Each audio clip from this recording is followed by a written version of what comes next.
I'm Yulia, the voice of the podcast Love to Heal, a journey of self-discovery, healing, and spiritual growth.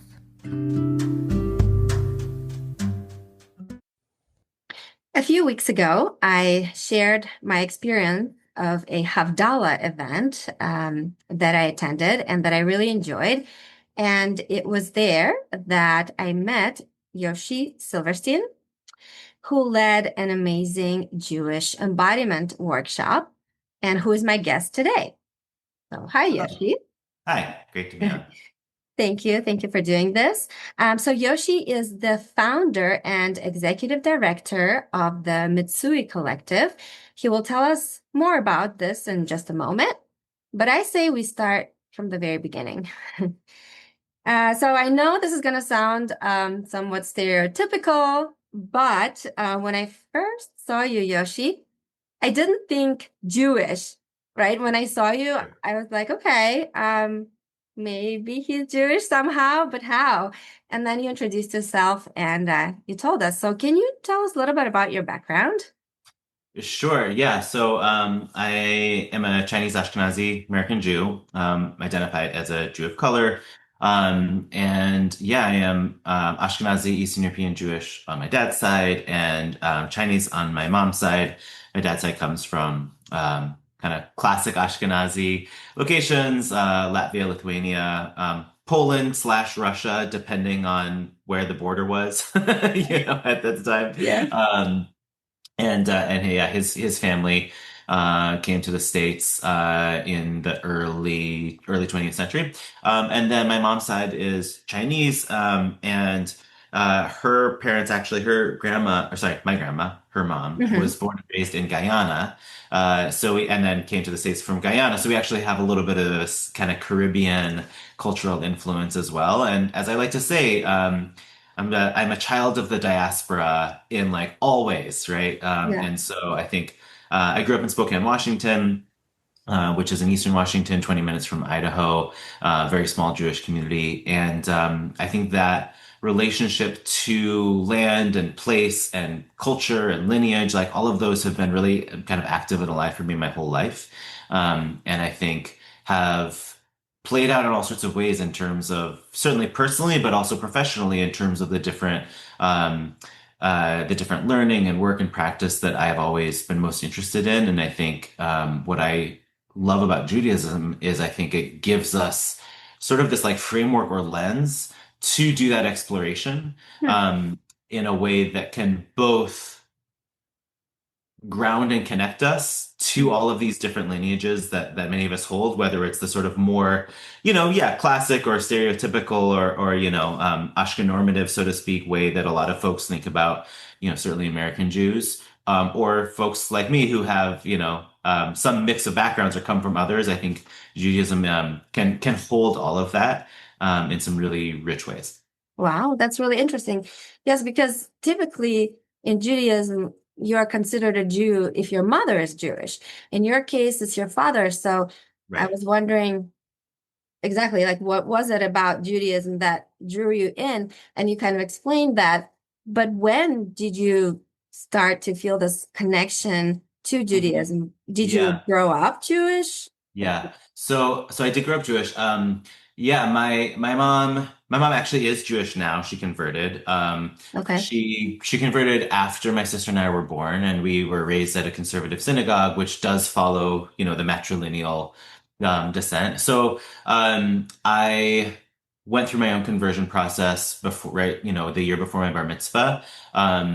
And so I sort of like to say I am both a Jew by choice and a patrilineal Jew, right? And so there's plenty of movements that do hold by the patrilineal descent as well, and which I strongly believe in. So I sort of have multiple pathways, right, Okay. through which that and yeah, actually, my mom, she was always fully on board with us having a Jewish family. And in the early times, before she and my dad got married, etc., she did not see at that time the need to personally become Jewish in order to have a Jewish family. And so we were raised, like many other American Jewish families, we celebrated Hanukkah and Passover and sort of the big things, and we were Right. not, particularly involved in our local synagogue.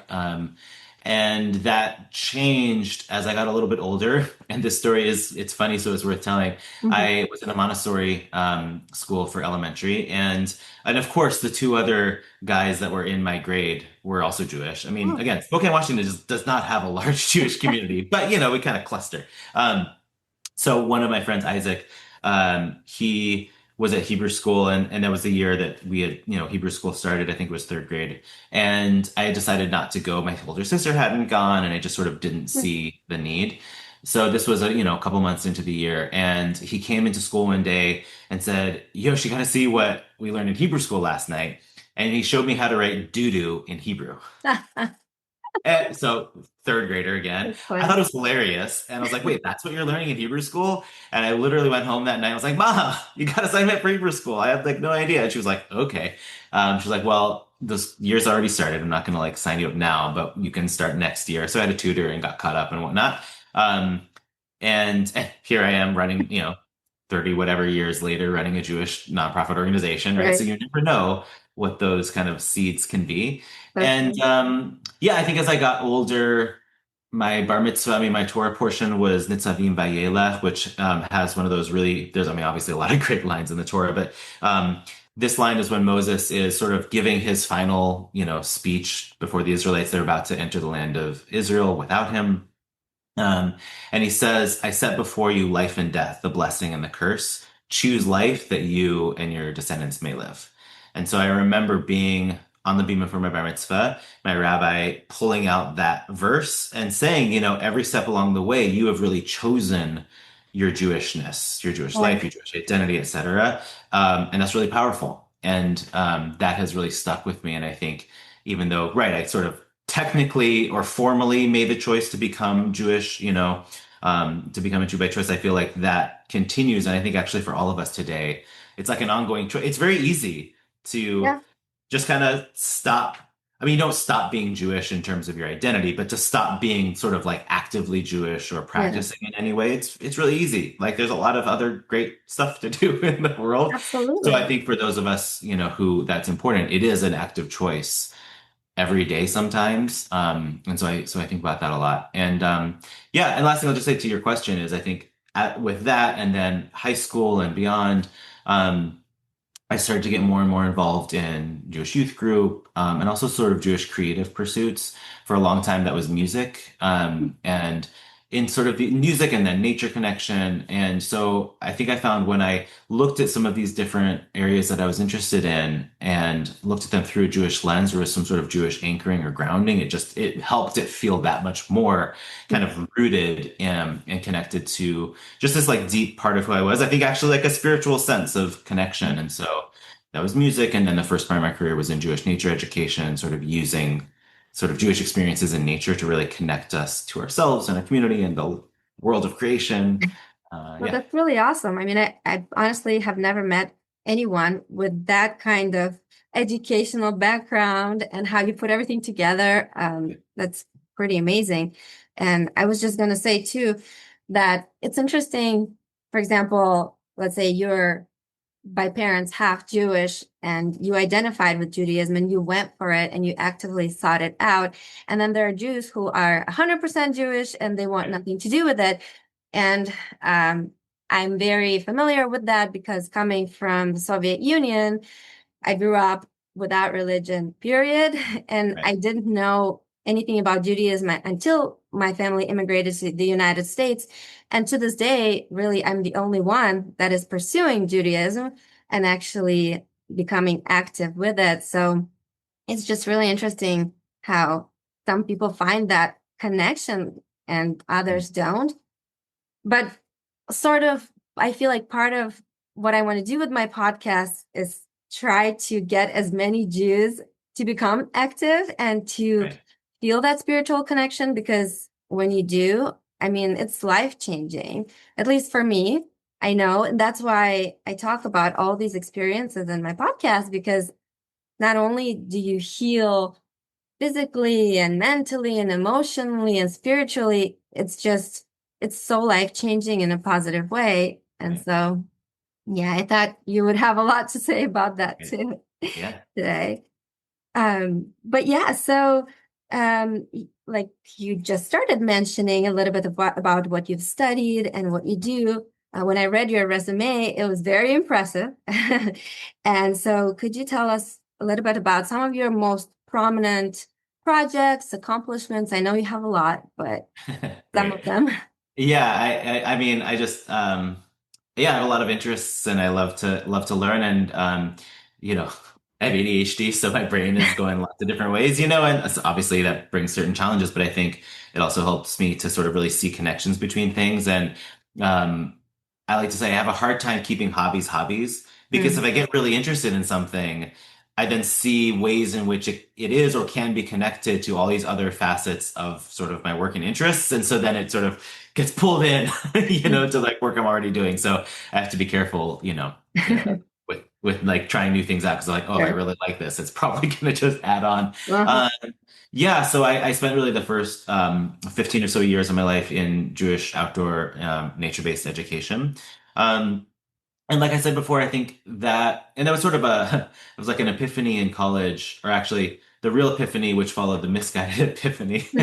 I had just gone through a breakup and was in this, classic, very, sad, depressed place of like, oh, what's my life gonna be after, I thought it was going this way and now it's, and all of that. And sort of in the midst of that, and I thought I went pre-med for a year halfway through college. It did not go well. It was like clearly not the right choice. I thought for a minute I wanted to be a pediatrician. Oh, wow. Uh, I mean, because I had worked as been a camp counselor and, been a mitzvah tutor. And like, I knew liked working with kids. And so I Mhm. think that was part of the kind of, um, the what compelled me towards that. And also looking back on it, like, and now I do embodiment work, which I'll talk about. But I think there was also this like, oh, like working with the body and working with wellness and healing. Actually, there was more of a seed there early on than I realized. Okay.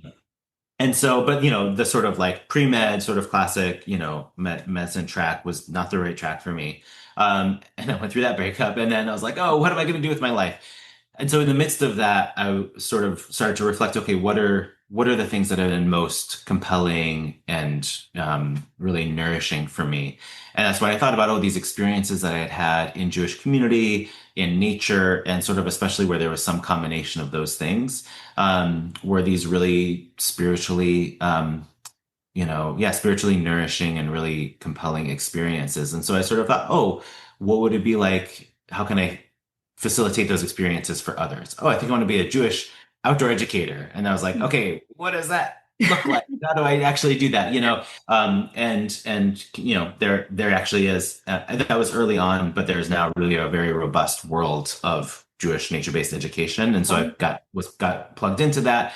And I think really as I look back on that, I think obviously, I mean, I love being in nature, but I think the part that really kind of the part that was most fascinating for me was what is our human experience Mhm. in nature, and what types of experiences can we have that are sort of catalyst us connect both to this larger world around us, in that sense of interconnection to the ecology and the ecosystems around us. How does it connect us to the people around us, the sort of social ecology, and then also, and how does it connect more deeply with ourselves, that sort of internal sense of connection. And so Interesting. nature is like just a really potent and powerful teacher in that way that really sets the stage to have those experiences. And so Right. as I look back, I was like, oh, those were always the things that I loved the most and loved to bring into my teaching. And so I did that for a long time. And then, I think a few different elements started to come into play. One was I was working and living in some really beautiful remote locations. I mean, I Okay. got to live in like the Olympic Mountains in Washington, the Central Mountains of Idaho, and up in like Um, rural Connecticut, and like beautiful places, but that were kind of literally peripheral to where kind of like the heart of most communities are, which is, you know, sometimes urban or semi-urban, but like, where folks really live. And to me, it was like, okay, if we're really going to deepen our impact, whether it's for nature preservation or healing or spirituality, whatever it is, those experiences of sort of leaving where your home is and going out somewhere else are really important and powerful, and they're limited because it's by nature it's like a leaving and coming home experience. So Mm. those are important. That's sort of like going on retreat or going on that journey. But to me, the deeper question to me is like, what happens when we come back home, and how do we actually integrate this into our day-to-day life, right? Right. Because if we want actual ongoing long-term change and transformation, we have to develop and be supported in a practice. And so I've seen that in my nature education world and different things. And so I think part of that, plus just my own interest in movement and embodiment work and somatics and wellness, kind of led me to like, oh, well, turns out my body goes with me everywhere I go. Right? And so how can we actually like work with our own bodies and also work in chavruta and partnership with others in ways that like actually we can do almost everywhere. And it's not that the space doesn't matter. I mean, Mhm. so I also along the way got my master's degree in landscape architecture. So Oh, I wow. clearly like I appreciate good design and I really think about that a lot. So the space does matter. And I think there's sort of like, okay, and then what do we do in the space when we're there? And so I think that led me into this world of embodiment, of really thinking about what are the practices that can connect us more deeply to ourselves, to our people, our lineages, culture, to each other, and as well as the natural Wow. order around us. Yeah. That's really cool. That's really neat. So I've Sorry only for the rant. I don't give short answers. no, that's Should have warned you at the fine. top. All good. So obviously, well, not obviously, but I have only really been in one of your sort of workshops, right? At the Havdalah event. And so there I experienced some exercises that I think, correct me if I'm wrong, were designed for like cultivating awareness, Mhm. creativity, things like that. So I'll just give some examples to the listeners. So we had one exercise where we would drop a ball, a tennis ball, and then like our partner would have to catch it, and we would have to get creative and make it a little bit more playful and fun and see if they can catch the ball. And so we had that, and then we had the movement with music, which I found to be super liberating Yeah. for me. I really enjoyed that one. So yeah, is this the kind of movement that you are referring to that you can do with your body wherever you go? Sure. Yeah. I mean, I think there's a whole world of movement, obviously, Mm-hmm. that we can do. So yeah, from a sort of functional, practical standpoint, there's just a whole range of, Mm-hmm. okay, here's movement that I need zero equipment for, nothing. I just need my body and a little space, to, all sorts of things that do require, whether it's a barbell or machines or I forget what the name of the Pilates machine is, whatever, but like, Oh where yeah. you need some sort of like special equipment or whatever. So there's just a whole range, Mm-hmm. of that. We do sort of trend towards the simpler in terms Mm-hmm. of the need for different, or the use of different tools and implements. And I think part of that is also, the accessibility, sort of having things that people can kind of jump into immediately. When I'm, again, traveling around, it's like, Yeah.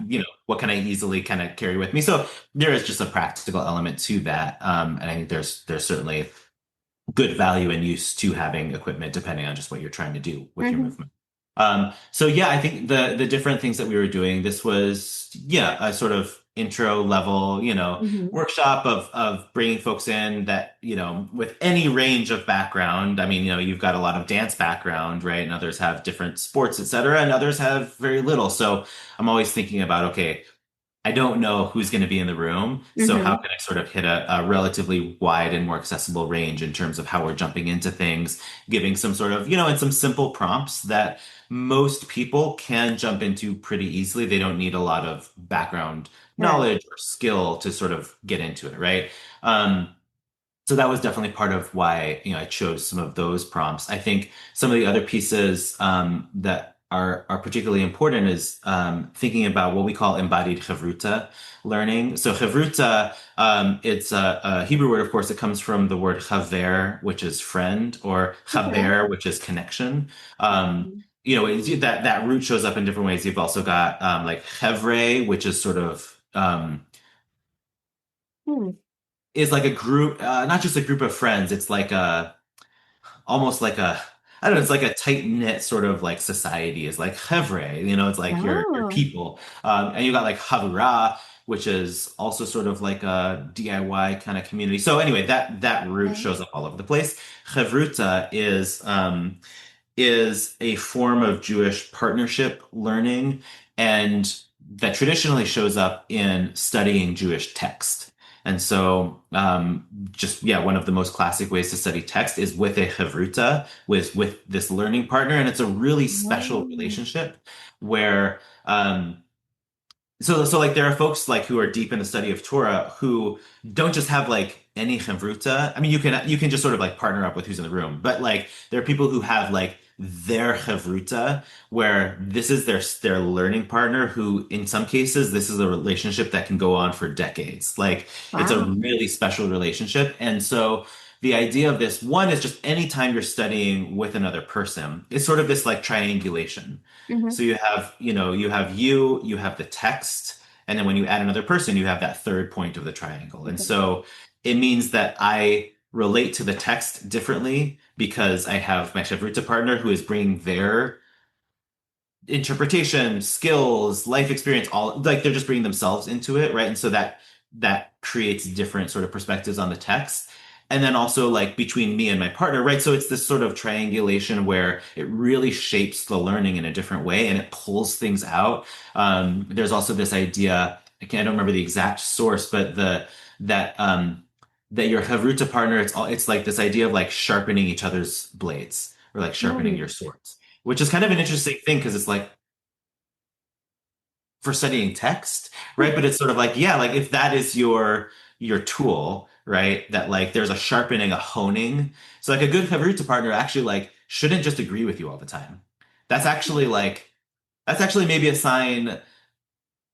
Well, it could be a sign of a lot of things, but in the ways that that's like not a positive thing, it's like, oh, if there, it's just like it's like when you have a yes, like your yes man, yes, but Yes, like leaders know, right? That like if you have people who are only saying yes to you, they're not helping shape you, they're not keeping you accountable, all of those makes things. sense. So good chavruta will disagree with you, but in this like productive, generative way, right? That's the sort of like the sharpening. And it's like, wait, you're giving this interpretation, why? Or like tell me where about what that comes from. Sometimes, yeah, so whatever. So anyway, so we take that into the embodied learning where we say, yeah, it is there's a deep relationality to our embodied learning.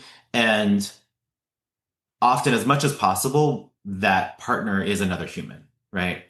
We can also be always, even if we don't have other people, we can always be in relationship to ourselves and in relationship to Mhm. the environment around us. So that sort of idea of chavruta can still be there, even if we're sort of doing a solo practice, but it really comes alive with other people. And so again, that sort of really shapes the learning in different ways. So with the tennis ball dropping, it's sort of like, Mhm. A, it's really like I can drop the tennis ball for myself, but it's hard to really give the proper stimulus and like it's hard to surprise yourself, right? So Mhm. your partner just functionally can do things where you're like, I'm not sure where the ball's going to go next, and so that just helps to kind of push my learning edge in that way. But also, if they're being a good partner, they're really watching and sort of seeing like, oh, where is that edge? What are you doing well? What's sort of interesting? What's hard? What's challenging? And they're constantly sort of taking that feedback and adjusting how they're giving that prompt of, in this case, dropping the ball. And then the last thing is like, and then it's different with different people because everyone's Yeah. different, right? So that shapes like if you and I were to be partners, that would be one experience. And if it was me and somebody else, like those are different experiences. So the more that I bring that in, and I think that's part of what really shapes the practice from being purely or exclusively like a physical practice, which it is, and it's really helping with coordination and timing and like all of those sort of physical Mhm. qualities, but then it bring that intentionality, or in Hebrew, our kavanah, right? Like that's Okay. sort of what then elevates it to embodiment work, where I'm thinking about not just what am I physically doing, but some of those other qualities of am I being a good partner? And what does that look like in this case? And how can I Mhm. take that and practice partnership in ways that when I sort of leave the studio space, so to speak, like we've finished our practice for the day and I go back into just my regular day-to-day life, I'm actually taking those learnings and still kind of putting them into practice when I'm not dropping a tennis ball for somebody, but we're doing other partnership Mm-hmm, mm-hmm. activities, just in life. Wow, that's really neat. As you're mentioning all these Hebrew terms, I'm jotting them down in Hebrew, which I'm really proud of myself because I picked up studying Hebrew again after, I don't know, like 20 years of not studying it. Yeah. So it's just neat. But yeah, these are really interesting and important terms that, yeah, I'll have to do some more digging on. Okay, so I then, should say one thing just real quick is just mhm, to give proper credit for the practices that we did. So those practices themselves are not like those are, I have adapted those from other sort of lineages of movement work. okay. And so the tennis ball dropping comes kind of most directly from the work of Ido Portal, who's is originally Israeli movement researcher practitioner and has done really a lot of tremendous work in the movement sort of pedagogy world. And so I've learned a little bit with Ido, but spent a lot of time working with a lot of his students who have different schools when I was in Brooklyn, and really good friends who were involved in their school in Boulder and Denver. Hmm. So a lot of that work sort of is adapted from from that work. And then you mentioned this sort of dance practice that Yeah. we did. They sort of involved sort of like kind of segmenting and sort of separating parts of the body in order to sort of reconnect and sort of really feel that reintegration in different ways and Hmm. get into different shapes of the body and all of that. And that comes from learning I did with a woman named Shai Faran, who, as it turns out, is also Israeli. I do, I source from other folks too. Sure. And she lives in Berlin, but she's got an incredible choreographer and like modern dancer and dance teacher. Oh, And so I was at a retreat where she was bringing some of that work in. So, that's really just cool. to make sure And I'm also, giving credit to like the original source and then taking and sort of weaving in some of these Jewish ideas or concepts into, like none of them would talk about embodied chavruta, right? mm, They do talk about partnership in different ways. And so that's sort of our layer is saying, oh, how do we, work with some of these different practices, adapt them, change them, et cetera, but then also give them, see where there's this parallel or mirroring in Jewish wisdom, Jewish cultural expression, ideas, whatever it mhm. is, to allow us to sort of both deepen our exploration of those things and also shape the practice, by kind of holding that additional framing. Yeah, no, that's awesome. But you also have some connection to your Chinese roots, right? Yes. Tell us a little bit about that with the Yeah, movement and everything. for sure. Yeah. So I've been a martial artist my whole life. I started when I was 5. And actually grew up doing it's this is I think just like the beauty and whatever the world of martial arts. I mean, so it's a Thai style, which it is. It's called Lotus. But it's actually an offshoot of a style called Kajukenbo, which is a hybridized style that came up in the 50s in Hawaii. Mm. And it's actually a hybrid. Kajukenbo is actually an acronym for Karate, Judo, Kempo, and then both Chinese American boxing. So it was like sometimes they're like, this was the first, mixed martial art. It just, cut true. And of course, I mean, all of the different styles, of course, have always been influenced by other styles. Someone Mhm. brought this from China to Japan and to Korea. Like, like that is just the world of which culture travels, right? And Right. influences others. Sometimes we're more straightforward about admitting that, and sometimes we're less so, right? So anyway, Lotus is this offshoot that was then sort of developed by Preeta Mahashnavang, who is a Muay Thai fighter and learned from one of the senior grandmasters of Kaju Kembo, and then wove in some of these different Thai elements, some of the Muay Thai or Thai kickboxing, and some different Thai cultural elements, and sort of like created this, new slash offshoot that he called Lotus. So that's the style that I grew up doing. But then, again, sort of I mean, karate is a Japanese style, as is Kempo, Judo. You got your Chinese boxing, but like karate and Kempo are also deeply influenced by Chinese martial arts. So there's just this whole web, right, Right. of how these different lineages have mixed and matched. So I studied that my whole life. Was a competitive kickboxer in high school as well. Got my black belt in Lotus senior year. got to actually travel to Thailand a couple years Mm, later with my family. My mom and my sister are also black belts. And wow. so our instructor, our head of school in Spokane, where I grew up, spent the whole summer in Thailand studying with the founder and sort of invited his like black belts and senior students. Like he's like, if you can come to Thailand, for however long, come train. And so we were there for a week, which was a really cool experience. And so and then I was away from martial arts for a long time. I was trying some different things here and there in college, and then Lotus is a very small style. There's not a lot of schools, so it's not the kind of school. It's not the kind of style where you can kind of find a school almost anywhere. Like Taekwondo, for example, very, very popular. Oh, You can find probably multiple Taekwondo schools oh, almost yeah. almost My anywhere you son go, does it. Yeah. right? Exactly. So Lotus is not like that in terms of the Hmm. distribution. So I tried out some different things and nothing quite set. And then I was living in the mountains and different places. So I was away for a long time. And then was got into actually CrossFit was one of the things that really brought me back into like the world of movement and fitness and whatnot. And then ultimately into some of the studies that I mentioned with movement in general. And so really over the last several years back in Cleveland, we've been back in Cleveland, my wife and I, and our daughter for a little over 5 years. She grew up Oh, here. okay. And we moved actually in summer of 2019. And I started at Oh, Mitsui Collective in February of 2020, just in time for the just in pandemic. time. Yep. Yeah. So, lots of things there. But yeah, once sort of when we got to this, post-pandemic, I was recognizing, oh, I really, really miss martial arts and I want to get back into it.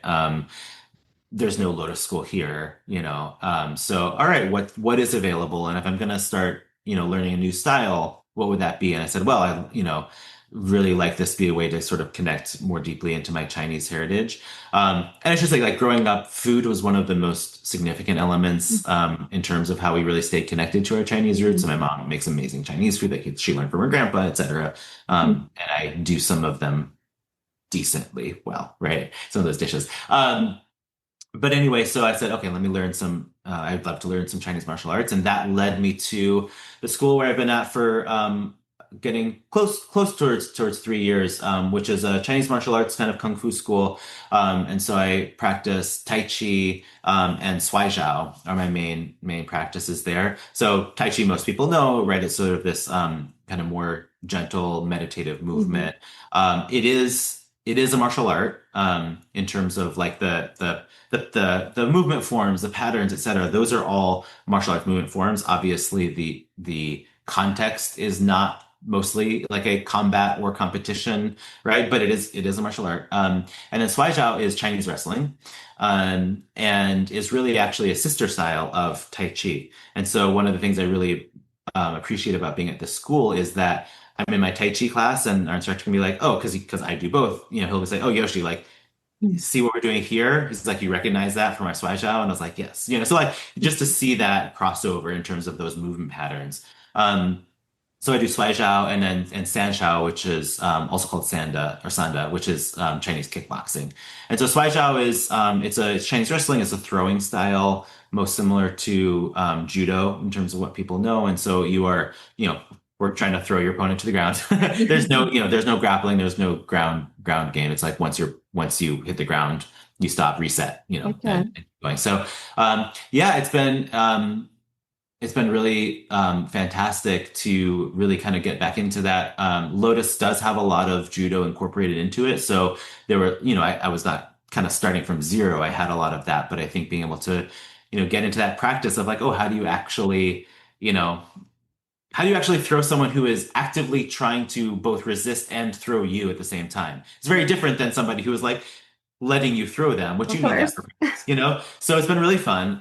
And just through kind of circumstance, a little over a year ago, I competed for my first time in the Swaizhou Nationals, which is here in Cleveland. Actually, it turns out Cleveland is Mm, like a hot spot for Swaizhou interesting. Okay. for different reasons.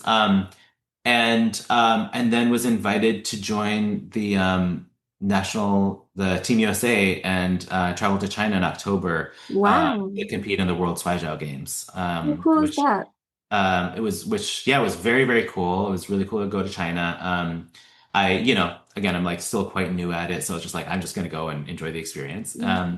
And uh, and then since I was already in China, I added some time and I went down to the Wuding Mountain region, which is kind of the birthplace of Tai Chi and some of the other internal styles, for 10 days of immersive martial arts study at a school in Wuding Mountain and the Wuding Mountains.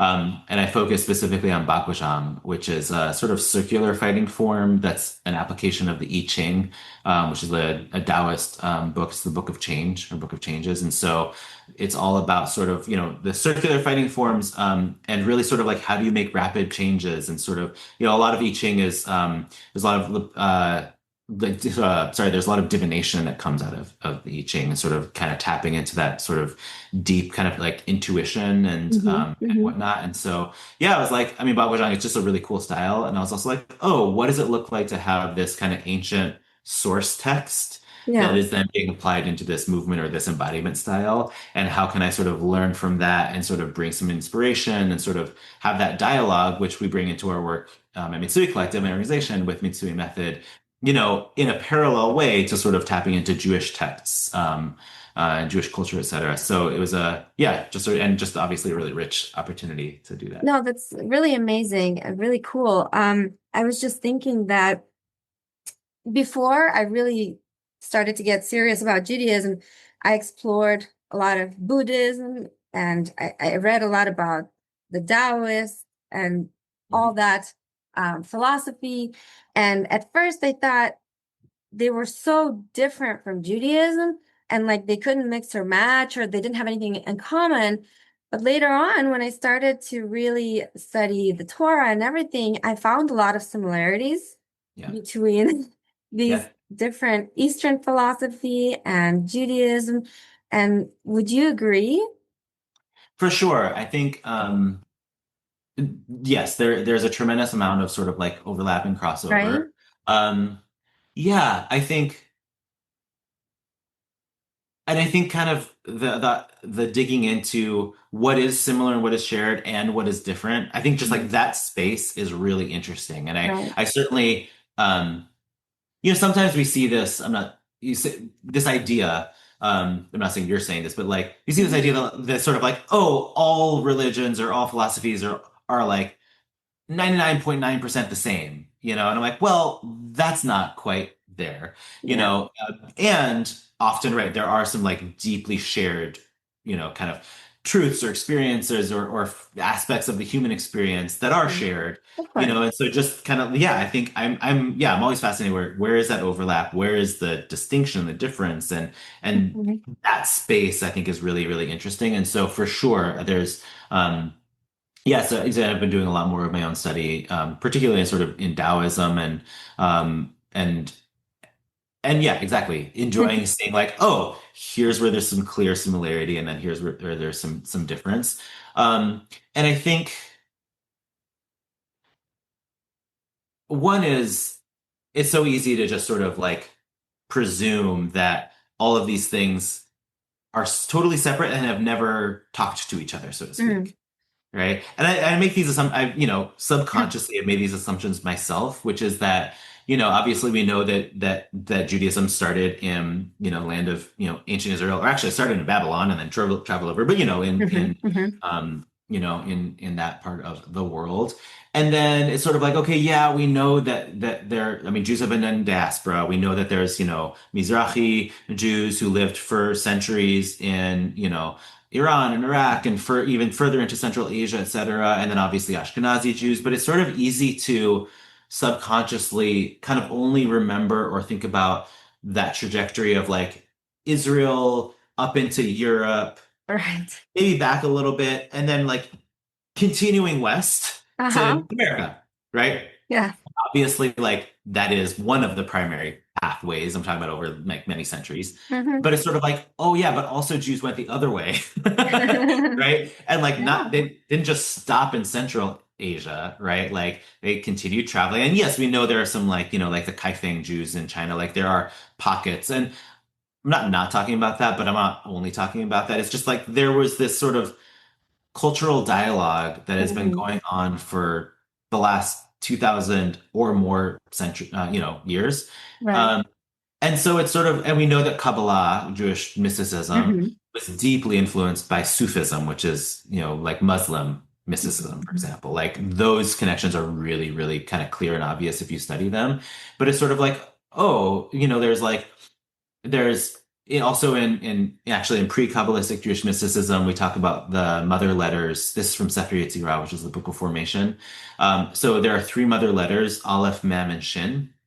And so the mem, which makes the hum sound, Hmm. and that's Hmm. associated with Adamah, the earth, and sort of like it's the sort of like the diaphragms of the body. So like kind of like here we can feel that in the mouth, the and like the hum in the like Okay, yeah. the pelvic floor, and then the hum of like resonating with the earth. And so you hear that, and you're like, oh, well, that sounds a heck of a lot like Om. Oh, right. And it's like, okay, like Wow. is were those completely divergent in terms of like, oh yeah, you just like people are just at some point we're playing with different sounds like oh Hmm. like kind of facilitates certain sort of expressions in the body that are sort of grounding and connective, and so here it turned into om and here it turned into the mem, maybe, but also we don't know that like those people, so to speak, that like didn't have any dialogue, Yeah. right? And so there, I think there's just that that is a story. In some cases, we just don't know where we've forgotten, but it's a story that we don't always tell. But it's really the story of like Judaism has always evolved in relationship to all of the cultures that we have been in Yeah. relationship with because we've been a diasporic people for the last 2000 plus years. Yeah. Um, and so sometimes we sort of only get very kind of narrow parts of that story, which Hmm. is actually a really expansive story, and it's still ongoing.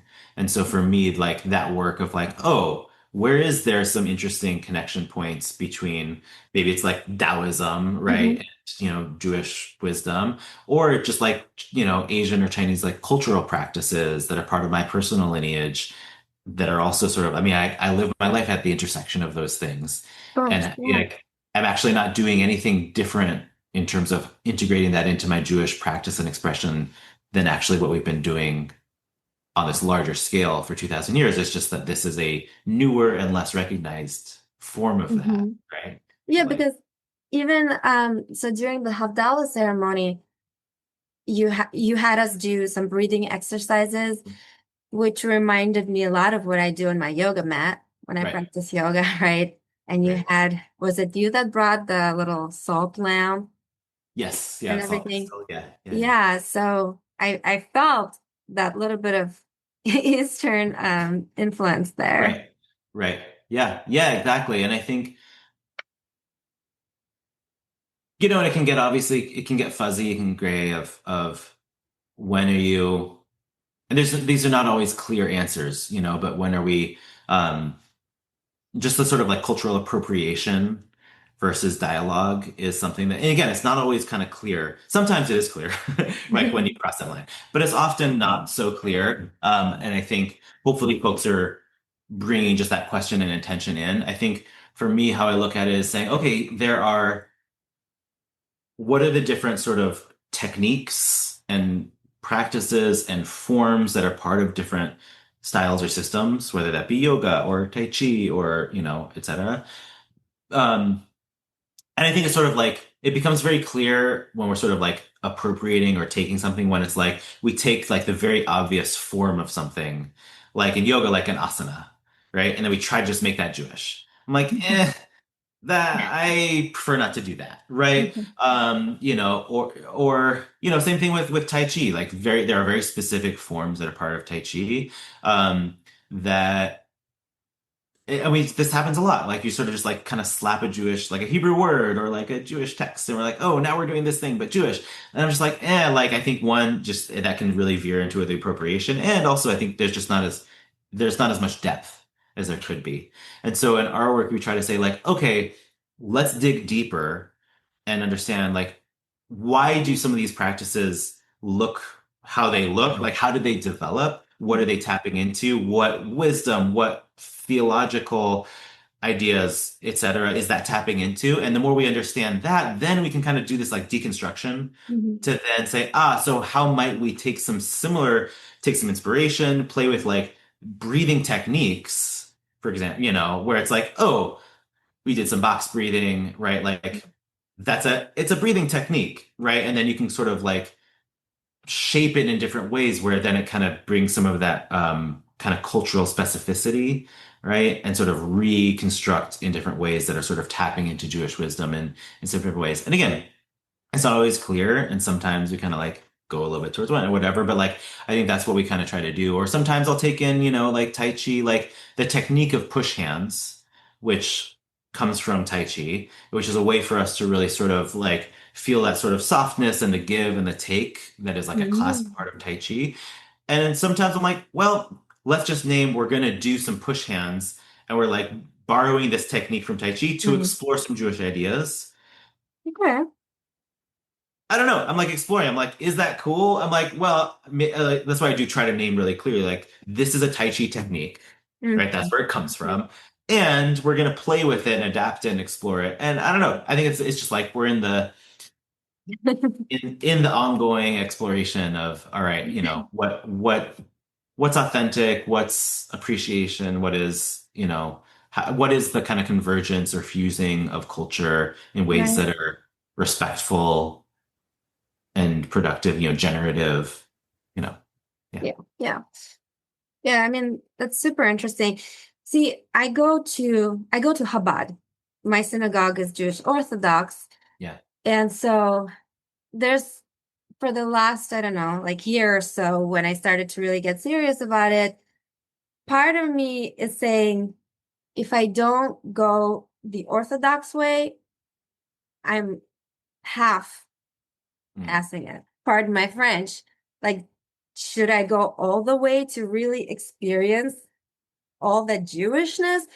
Right. Or is it okay to still be me? Because I don't think in this lifetime I can put on a wig and, dress like the Orthodox and eat only kosher and all that. Like, I don't think I'm ready for that in this Yeah. lifetime. So maybe next life, but I have these ideas in my mind. Like, am I doing enough? What would Yeah. you say about that? Yeah. A simple question. Yeah. Mm. Yeah. So in that question of like, am I doing enough? I'm thinking, we celebrated Passover, Pesach not so long ago, and we have this idea Mhm. of like Dayenu, right? Of like, Mhm. even if God had only done this thing, Dayenu would have been enough. And so Right. I think like there's always more that each of us in theory could do, Hmm. and yet we're also human and we're limited. So there's just like there's always more in theory, but just like to cultivate that feeling of our own internal Dayenu of like Hmm. enoughness and like we're created in the divine image, B'Tselem Elohim. So like that to me is sort of that is just a constant for all of Right. us.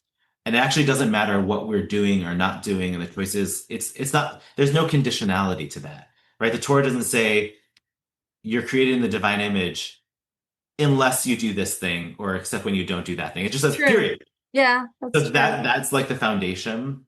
Um, and I think the more we can just sort of stay connected to that internal sense of enoughness.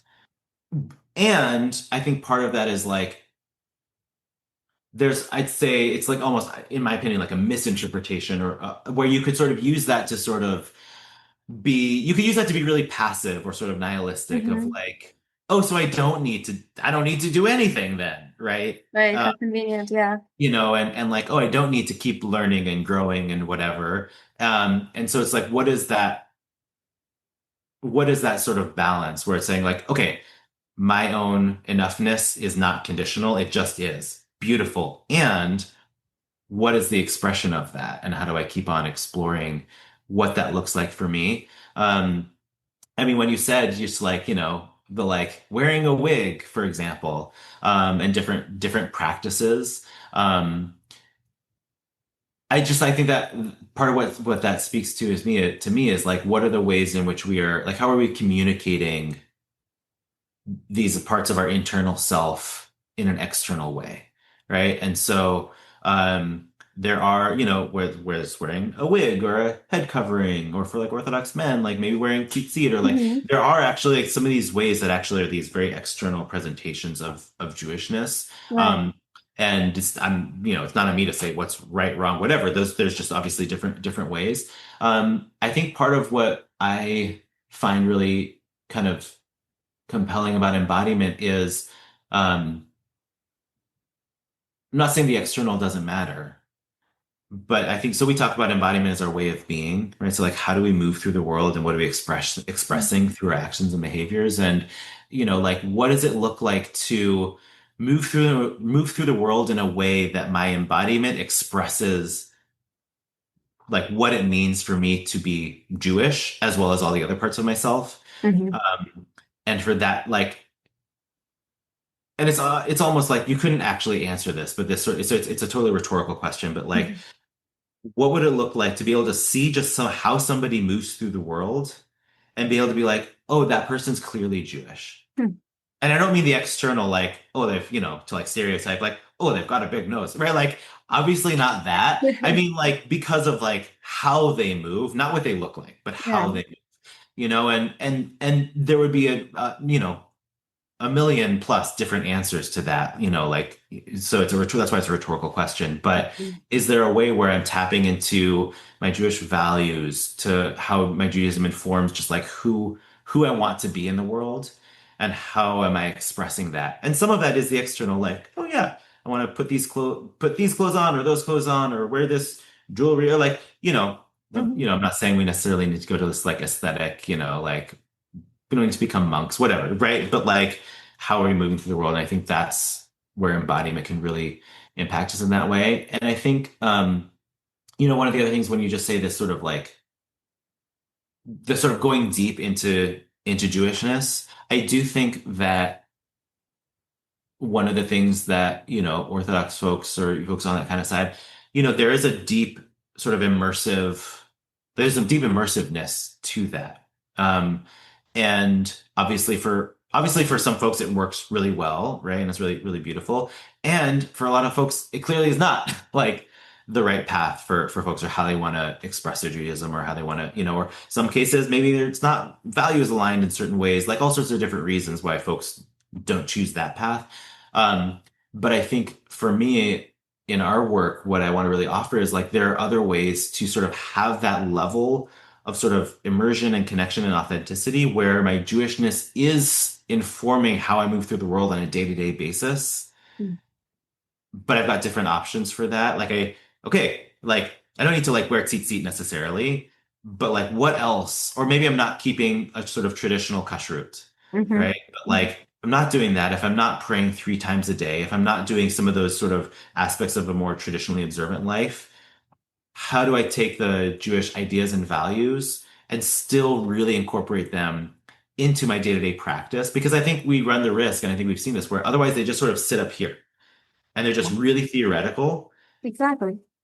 And, so I do think that's where it's like, what are the ways that we can really bring that into our day-to-day life? And I think that's what sort of compels me about the idea of embodied practice, is it's a way to do that, where I can really be in practice. Mhm. I can have an embodied, my sort of like getting into the studio Mhm. several days a week, maybe, and that's part of my really like regular practice. And then it's also informing when I'm leaving the studio, right? Just like still, how am I carrying myself? How am I interacting with people? All of those qualities that are just sort of like moving more and more towards, that person who I want to be in the Yeah. world. Um, Knowing I'll never completely get there, but also like Dayenu, All right. like enough, and I'm going to keep striving for. Exactly. As long as, yeah, we keep growing. Okay, so then let's then finish with exactly what Mitsui Collective is. Great. Yeah. Probably more helpful to say at some point. Yeah. Um, Yeah, great. So our work is to cultivate pathways to Jewish embodiment. Like as I said, we think about embodiment as our way of being, and I think embodiment really allows us to look at, okay, what are the formative elements that have really shaped who we are, both in how we see ourselves, how others see us. We do a lot of work, sort of in racial identity as a big piece of sort of that is really connected in to our physical bodies in terms of how we are racialized, and how we've sort of constructed different categories of race, etc.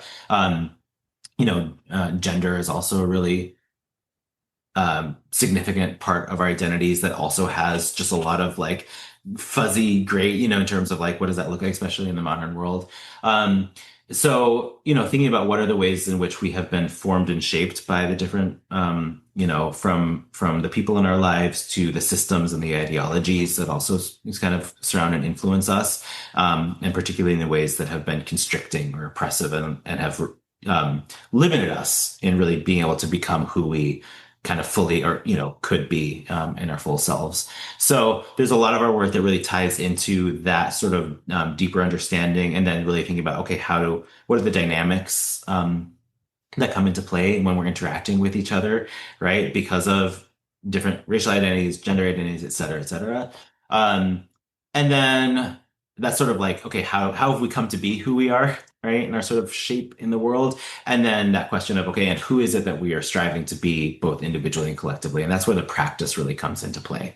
How do we practice more just like liberatory, deeply connected, rooted, healing patterns that allow us to interrupt those patterns of oppression, those patterns that have, that are harmful, and then create a space to then kind of recalibrate, right? And create new patterns, new neural pathways, practice that in the body to, be working together towards, towards that sort of better world, deeper sense of understanding, connection to self. So that is kind of in the meta, our work and rooting in Jewish wisdom and identity expression. And then just like for another Jewish word, like the tachlis, the sort of like, the technical or like whatever pieces, the sort of straightforward. We have both national work and local work. So, I live here in Cleveland, of course, and we have our local work. We have our national work, which is the Mitsui Institute of Jewish Embodiment. And as I said before, we started up just in time for the, global pandemic to start. So we actually kind of accidentally became a national organization when everything moved online. Okay. And so that's where a lot of our institute work has emerged. And so we do a lot of travel for trainings and workshops, seminars. We do curriculum development, research, and that kind of thing through our institute. And really just sort of staying connected and helping to support this growing, emerging field of Jewish embodiment. And then Studio Mitsui is our other branch. And that is, it's both the newest branch, but also is kind of like returning to the original seeds of our vision when we first started, which was to really be in practice with folks and to be really cultivating and strengthening and growing communities of practice so we can support individual folks in, having that ongoing practice of Jewish embodiment to just sort of, help us to heal, to help us, with our sort of holistic wellness in our bodies and our minds, emotionally, spiritually, all of that. And so we have an online studio that we started earlier this year, and then we are just getting started with our local studio here in Cleveland. We've had a weekly Omer series that, as of the date of this taping, we're about to have our last one. But then we're, going to be just kind of continuing to stay in practice with folks, and hopefully growing that community of folks that are getting together regularly to be in practice together, to be in chavruta, right? To be in that embodied learning and partnership, relationship, and building community through that work. So Studio Mitsui is coming to Cleveland. Awesome. That sounds really great. Wow. Thank you for the work that you do in our community. And thank you, of course, for your time here today. So I will leave in the description of the episode all the links and information about Mitsui Collective. And what does Mitsui, by the way, mean? Yeah, Mitsui, it's a Hebrew Aramaic word. It means the activation of potential. Cool. Yeah. Very, very cool. Awesome. Well, thank you so much. Yeah, thank you. Real pleasure to be on, and looking forward to staying in community and staying in practice together. Absolutely. Thank you.